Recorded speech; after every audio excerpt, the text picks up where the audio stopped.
नवासाए रसूल की शहादत के बाद औलाद रसूल को कैद किया गया।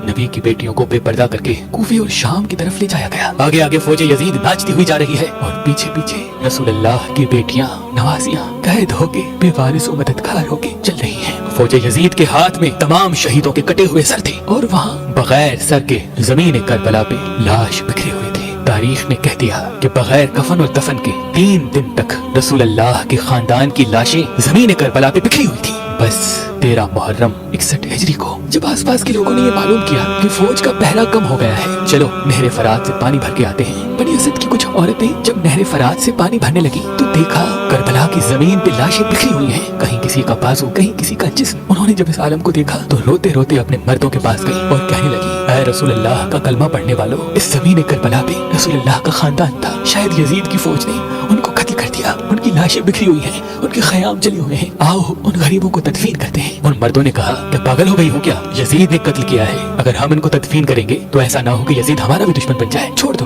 कोई ना कोई आएगा तदफीन कर देगा। उन औरतों ने कहा, ताजुब है कि तुम अपने आप को मुसलमान कहलाते हो, रसूलुल्लाह का कलमा पढ़ते हो और उनके नवासे बेटों के लिए ये मवद्दत रखते हो।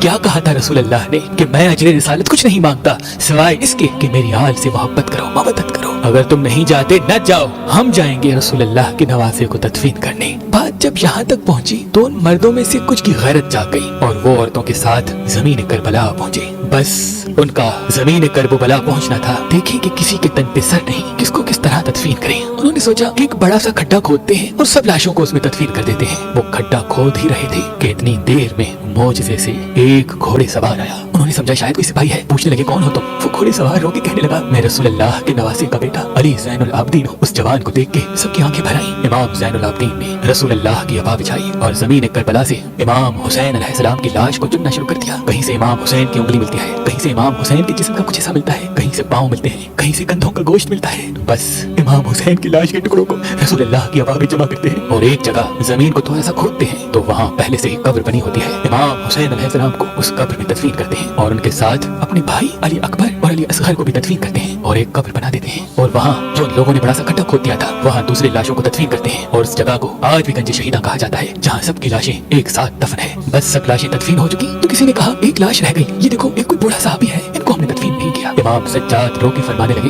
ये हबीब इब्न मज़ाहिर है, अल्लाह ये चाहता है कि इसकी लाश ऐसी जगह दफन हो जहाँ जब भी कोई इमाम हुसैन के पास आए तो इनको सलाम करके आए। फिर आपने जनाब हबीब को तदफीन किया। सब जाने लगे तो इमाम सज्जाद ने कहा, रुको एक लाश रह गई। लोगों ने कहा अभी तो कुछ नजर नहीं आता। इमाम सज्जाद ने फरमाया, आओ नहर फरात की तरफ। जैसे ही जाने लगे एक बाजू नजर आया और थोड़ा आगे बढ़े दूसरा बाजू नजर आया। बस थोड़ा आगे ही चलना था तो जनाब अबुल फजल अब्बास सलमदार की लाश नजर आई। जनाब गाजी अब्बास को उसी जगह तदफीन कर दिया जहाँ वो घोड़े की ज़ीन से जमीन पे आए। आज भी कब्र अब्बास और कब्र हुसैन एक दूसरे के आमने सामने है। सलाम हो रसूलुल्लाह के कुनबे पर, सलाम हो रसूलुल्लाह के फर्जंद पर, सलाम हो उन गरीबों पर जिनकी लाश 3 दिन तक बेगौर कफन रही।